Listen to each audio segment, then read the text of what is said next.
We were having some conversations about whether or not we could do an override vote in combination with the annual town election.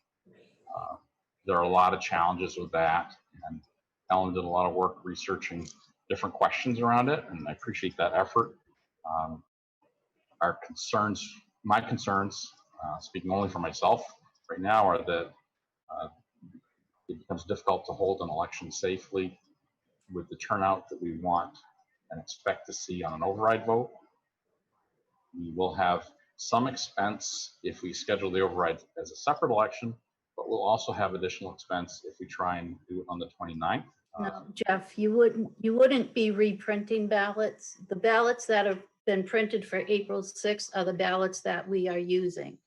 But if you did choose to do a dual election, it would mean reprogramming all of the memory cards to read a separate ballot, Right. With a ballot question on it. But my biggest personal concern is if we have an override election that involves thousands of voters, instead of a 700-800 person election, an election that maybe is 3,000 or 4,000 or 5,000 voters.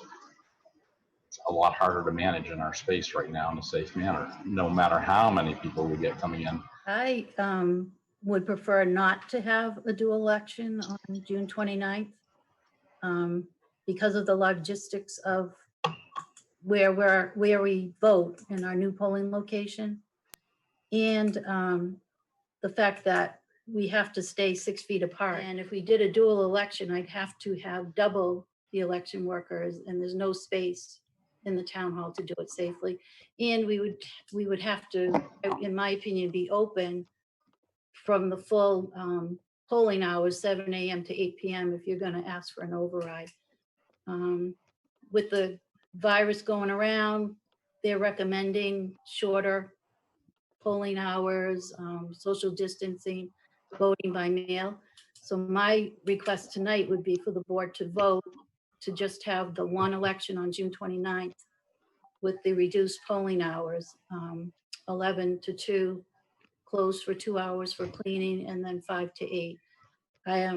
Since our last meeting, I've had about 60 requests for early voting ballots by mail, which is huge. There, I think that the voters want to be safe and social distance and vote by home. And the ones that really want to vote in person, I think 6 hours during that day is enough time. And the more hours that we're open, that's more hours that we have a chance to be infected by the virus. So I know that when we looked at the hours, there aren't as many people from 7 to 9 as there are from 12 to 2.